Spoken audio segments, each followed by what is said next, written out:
नमस्कार। आज हम हिंदी साहित्य का इतिहास के अंतर्गत रीतिकाल के बारे में देखेंगे, जिसमें आसान ट्रिकों के साथ इनके बारे में देखेंगे।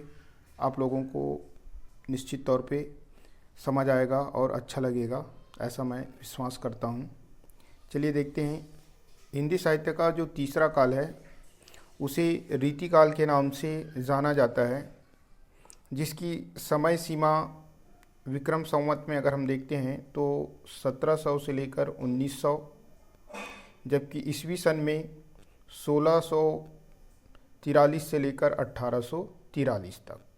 आपको याद रखना है विक्रम संवत वाले 1700 से लेकर 1900, उसमें यदि आप 57 घटा देंगे, जैसे 1700 में अगर आप 57 घटाएंगे तो आपके पास 1643 आएगा।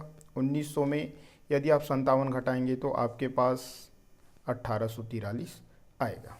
इसलिए विक्रम संवत को याद रखना है और 57 घटाने पर आपके पास ईस्वी सन आसानी से आ जाएगा। अब देखते हैं नामकरण। इनके विभिन्न नाम हैं और उनके नामकर्ता भी यहाँ पे दी गई है। पहला नाम है रीतिकाल। रीतिकाल, इस काल में रीति से संबंधित ग्रंथ लिखे गए, इस कारण से इनको रीतिकाल कहा जाता है। रीति ग्रंथ यानी लक्षण ग्रंथ, जिसमें काव्य में चमत्कार उत्पन्न करने के लिए विभिन्न अलंकारों, रसों, शब्दगुण, शब्द शक्ति आदि का प्रयोग इसमें किया गया। और इस रीतिकाल का नाम किसने दिया? आचार्य रामचंद्र शुक्ल जी ने। उसके बाद है दूसरा उत्तर मध्य काल। हिंदी साहित्य के इतिहास को 4 कालों में बांटा है। पहला आपका वीरगाथा काल, दूसरा आपका भक्ति काल, तीसरा रीतिकाल जो है अभी, चौथा आधुनिक काल। तो बीच में हमारे पास ये 2 काल आ गए हैं। कौन कौन से? एक भक्ति काल और दूसरा रीतिकाल। भक्ति काल शुरू में है, इसलिए इनको बोला जाता है पूर्व, और रीतिकाल जस्ट उसके बाद है, इस कारण से इनको बोला जाता है उत्तर। और चूंकि मध्य में है इसलिए भक्ति काल को पूर्व मध्य काल बोलते हैं और रीतिकाल को उत्तर मध्य काल कहा जाता है। तीसरा है श्रृंगार काल। इनका नामकरण किया है विश्वनाथ प्रताप मिश्र ने। चौथा है अलंकृत काल, जिनको नाम दिया है मिश्र बंधु। इनमें 3 भाई है, इन तीनों भाइयों ने मिलकर इनका नामकरण अलंकृत काल किया है। उसके बाद है पांचवा कला काल। कला काल का नामकरण किया है डॉक्टर रसाल। आगे बढ़ते हैं, परिस्थितियों को देखते हैं। हिंदी साहित्य के इतिहास में अगर देखें तो ये सभी कालों में परिस्थितियां यही रहेंगे। पहला है राजनीतिक परिस्थिति, दूसरा सामाजिक परिस्थितियाँ, तीसरा धार्मिक परिस्थितियाँ, चौथा साहित्यिक, पांचवा सांस्कृतिक परिस्थितियाँ। लेकिन ये परिस्थितियाँ जो है कालों के आधार पे चेंज होता जाएगा, बदलता जाएगा।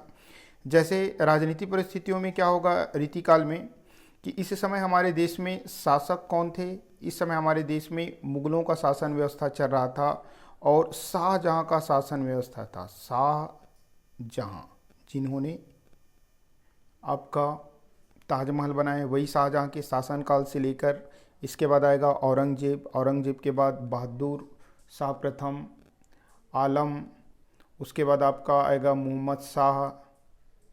ऐसे अगर देखा जाए तो लगभग अंग्रेज़ों के आगमन तक, यानी अंग्रेज धीरे धीरे हमारे देश में अपना प्रभुत्व स्थापित कर चुका था। मान के चलिए 1843 तक ये आपका चलेगा। तो 1857 की क्रांति कब होता है? जब अंग्रेज हमारे देश में पूर्णतः अपना शासन व्यवस्था स्थापित कर लेता है।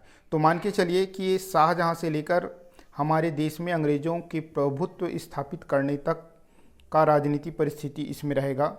सामाजिक परिस्थितियाँ, हमारे समाज की स्थिति उतना अच्छा नहीं था। हमारे समाज में बहुत सारी कुरीतियाँ, अंधविश्वास व्याप्त था, बहुत सारे प्रथाएं चल रही थी, जिसके कारण से समाज की स्थिति काफ़ी दयनीय था। साथ ही साथ राजाओं के द्वारा बहुत ज़्यादा टैक्स वगैरह लिया जाता था, इस कारण से समाज की स्थिति उतनी अच्छी नहीं थी। उसके बाद आता है धार्मिक परिस्थितियाँ। दो धर्मों का संगम चल रहा था। एक हमारा हिंदू धर्म जो प्राचीन काल से चलते आ रहा था, मुगलों का आगमन होने के बाद दोनों धर्मों के बीच समन्वय स्थापित करने का प्रयास भक्ति आंदोलन के समय से किया जा रहा था, वो प्रयास यहाँ पे भी जारी रहेगा। उसके बाद है साहित्यिक परिस्थितियाँ। हिंदी भाषा में तो साहित्य लिखे गए, साथ ही साथ उनका प्रभाव जो है हिंदी साहित्य पर उर्दू भाषा का प्रभाव पड़ा, फारसी भाषा का प्रभाव पड़ा।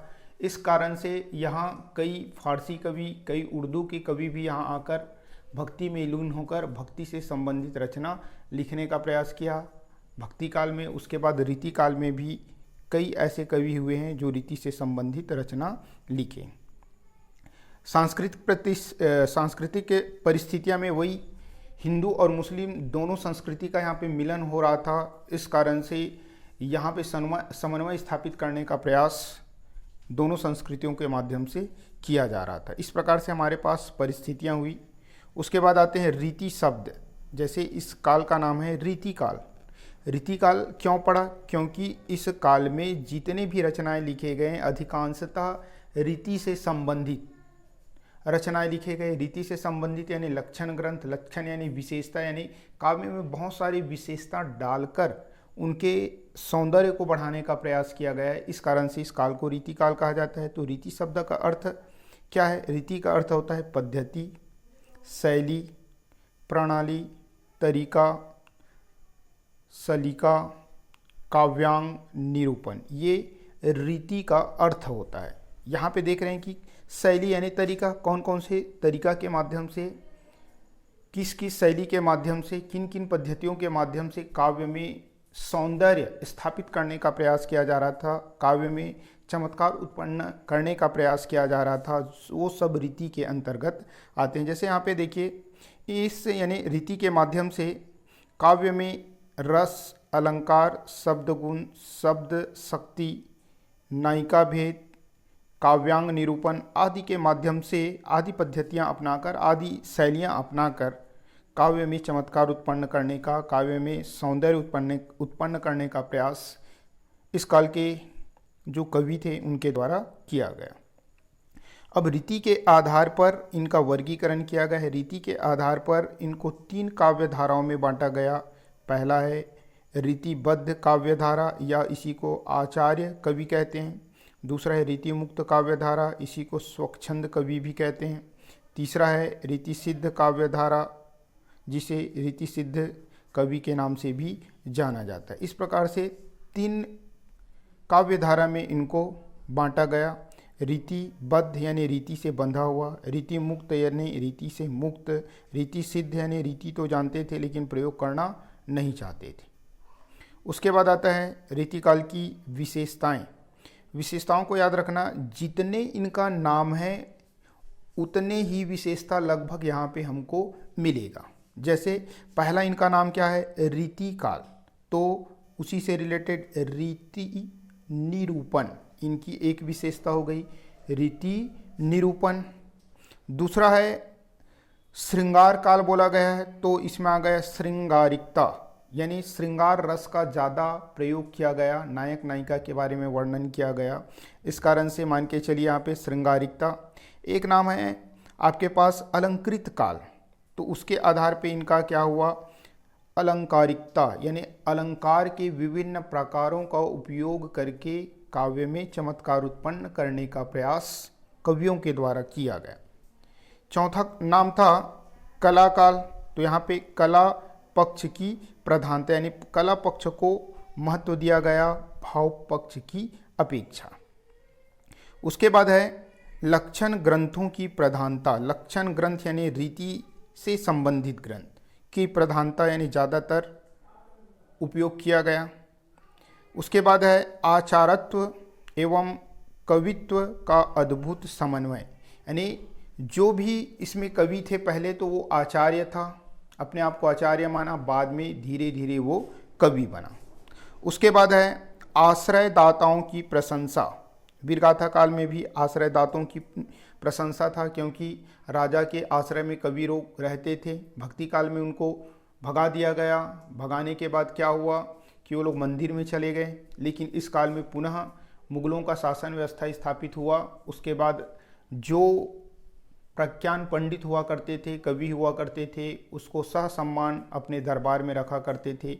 और वहाँ रहने के बाद कवि लोग जो राजा हुआ करते थे उनके विलासता से संबंधित रचना लिखते थे, रीति से संबंधित रचना लिखते थे। यानी उसमें अपने आश्रयदाता राजा को प्रसन्न करने के लिए वो लोग काव्य की रचना किया करते थे, यानी आश्रयदाता की प्रशंसा।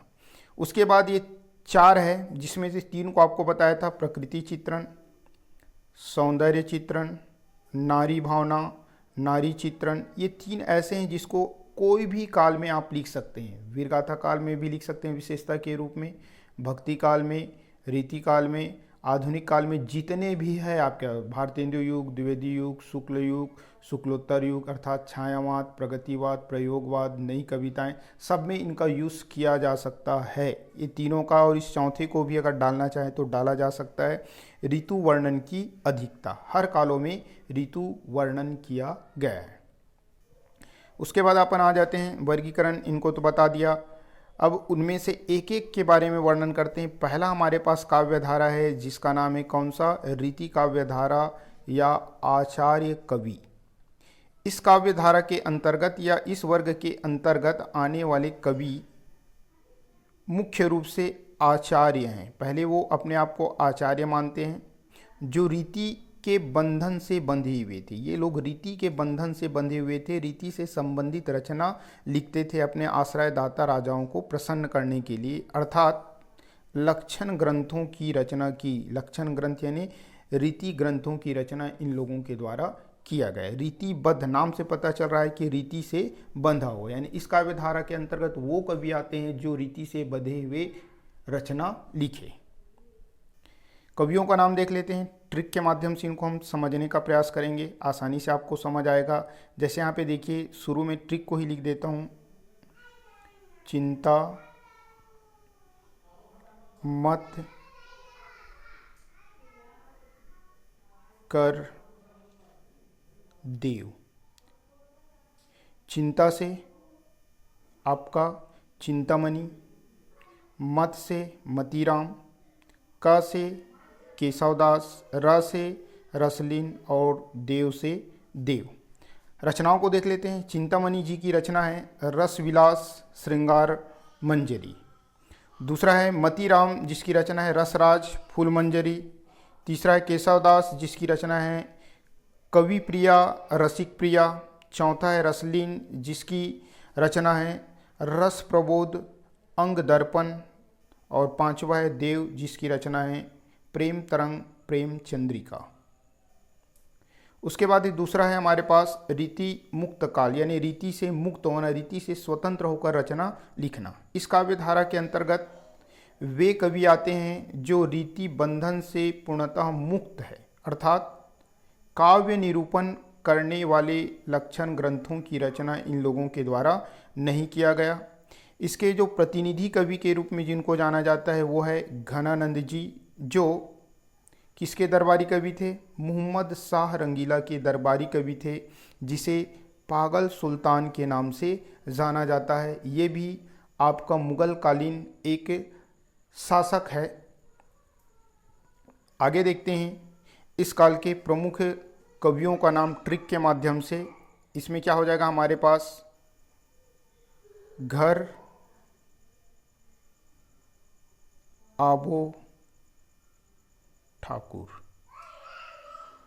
घ से घनानंद, र से रसखान, आ से आलम, बो से बोधा, ठाकुर से ठाकुर। अब इनकी रचना देख लेते हैं। घनानंद जी की रचना है सुजान सागर विरह लीला। रसखान जी की रचना है सुजान रसखान प्रेम वाटिका। आलम की रचना है नाम से ही संबंधित आलम केली। बोधा की रचना है इसका नामा विरह वारिस। ठाकुर जी की रचना है, नाम पर ही डिपेंड है दोनों रचना, ठाकुर ठसक और ठाकुर शतक। ये जो है शिवाजी से रिलेटेड रचना है इनका। उसके बाद है तीसरा है रीति सिद्ध कवि। रीति में तो सिद्ध है, रीति के बारे में तो इनको ज्ञान है, लेकिन उससे संबंधित इन लोगों के द्वारा रचना नहीं लिखा गया। इस काव्य धारा में या इस वर्ग में वो कवि आते हैं जो रीति ग्रंथ की रचना नहीं की, पर रीति के पारंगत थे, यानी रीति से पारंगत थे। रीति के बारे में उनको पूर्णतः ज्ञान था, लेकिन उससे संबंधित इनके द्वारा रचना नहीं लिखे गए। इनके प्रतिनिधि कवि है बिहारी, जिनके आश्रयदाता राजा का नाम है मिर्जा राज जय सिंह। जय सिंह राजा के आश्रय में ये रहते थे। यहाँ पे इनके कवियों का नाम याद रखने के लिए देख लेते हैं। बिहारी नाम पर ही है, बिहारी शेर, बिहारी शेर, बिहारी से बिहारी, से सेनापति, र से रसनिधि। तो इसकी रचना देखते हैं। बिहारी जी की रचना है बिहारी शतसई। केवल 713 दोहा लेख कर ही हिंदी साहित्य के इतिहास में फेमस हो गए। केवल 713 दोहा, और कोई रचना इनकी नहीं है। उसके बाद है सेनापति जी की रचना कवित रत्नाकर। रसनिधि की रचना रतन हजारा, रसनिधि सागर। इस प्रकार से हम यहाँ पे तीनों काव्यधारा को देखें, रीतिबद्ध, रीति सिद्ध, रीति मुक्त, और ट्रिक के माध्यम से आप लोगों को पूरा कवियों का नाम बताने का प्रयास किया। आसानी से आपको कवि के नाम भी याद हो जाएंगे। विश्वास करता हूँ आपको ये वीडियो पसंद आए होंगे। वीडियो को देखने के लिए आप लोगों को बहुत बहुत धन्यवाद। अगर चैनल आपको अच्छा लगे तो आप इनको सब्सक्राइब करें, वीडियो को शेयर करें, लाइक करें। और अगला हमारा वीडियो होगा आधुनिक काल से संबंधित, जिसमें भारतेंदु युग, द्विवेदी युग और छायावाद को हम लेने का प्रयास करेंगे। पुनः वीडियो को देखने के लिए आप लोगों को बहुत बहुत